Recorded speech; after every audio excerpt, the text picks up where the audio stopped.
listening to Sound Money Management on Connect FM with Jay Philippone and Chuck Johnson of Guardian Planners. Chuck? Well, I want to remind everybody that today's discussion, as always, is for general education, not personalized investment tax or legal advice. Strategies have eligibility rules, risks, costs, deadlines, tax consequences, lots of terrible stuff, maybe. And that's why we say call Chuck. Yeah, do consult qualified professionals before taking any action. I don't know what happens.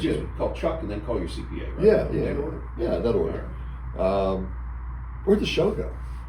We just kind of. Well, we had a lot of interesting stuff in the first half. There's a lot of myths and misunderstandings surrounding RMDs, and it can be a stressful time. Oh yeah. And we've done shows on the fact that a lot of people. We use Mount Everest as our example when people try to summit Mount Everest. A lot of people make it to the top. Mm-hmm. But a lot of people die coming down.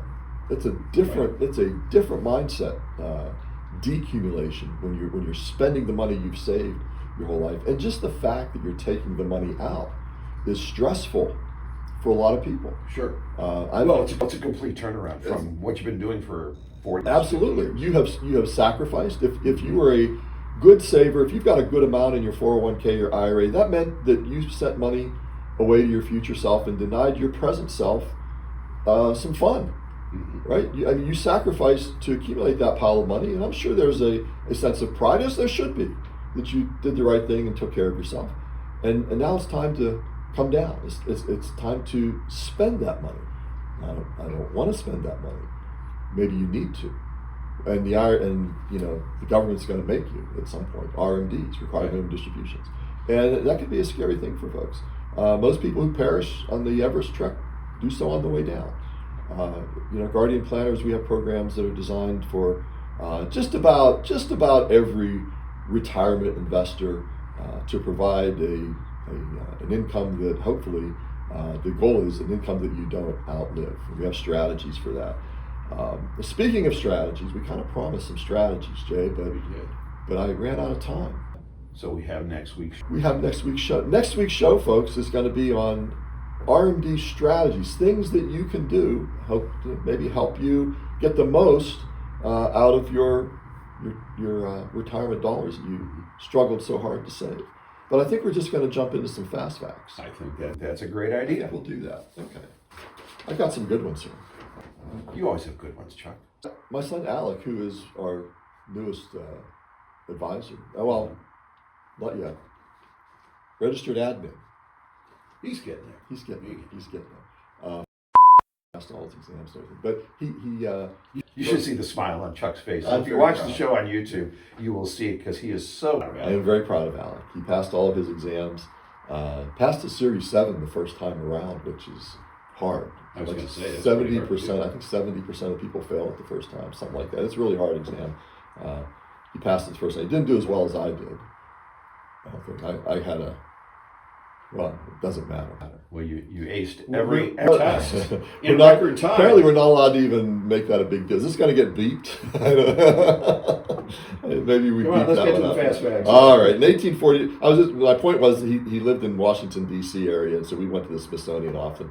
In 1846, Congress signed into law the founding of the Smithsonian Institution, which was funded entirely by the estate of James Smithson, an English scientist who had never once set foot in America and had no known correspondence with anyone here. His fortune built what's now the world's largest museum and research complex. That's amazing. It's amazing, right? How did that happen? We wanted to build a museum, and this guy had money, and I don't know. That's kind of odd, but that's where it came from. Wow. Kind of a scary thing.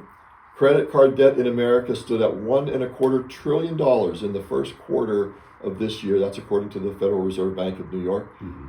A small pullback from the prior quarter's record, but still up about 6% from a year earlier. It's a problem. Yes, it is a big problem. It's a big problem. Speaking of big money, moving through small towns, the Sturgis Motorcycle Rally kicked off recently.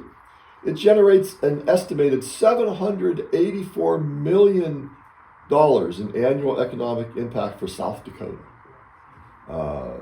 It's a town of about 7,000 people. That's it. $784 million impacted the state, though. Maybe Du Bois should do something like that. Yeah. The Du Bois Motor Rally. We could do that. Well, we have a lot of motorcyclists here. So we could work. Did you know, and this shouldn't surprise anyone, not every fortune ends well. There was, there's a thing that went out a little while ago that lottery winners go broke after a few years, and NFL players go broke that make big money. Jay Cook and Company was a Philadelphia bank that had almost single-handedly financed the Union war effort by selling hundreds of millions of dollars in bonds. So they were huge. They collapsed September 1873 on what became known as Black Thursday after overextending on Northern Pacific Railroad bonds. The panic triggered a stretch of economic contraction that lasted 65 straight months. It's known as the Panic of 1873, and that is still the longest collapse in U.S. history. And how do they get a hold of you, Chuck? 503-8306 or email cjohnson@guardianplanners.com. All right, back next week with more on RMDs. Brian Kilmeade's show is next after the news on Connect FM. John is an investment advisor.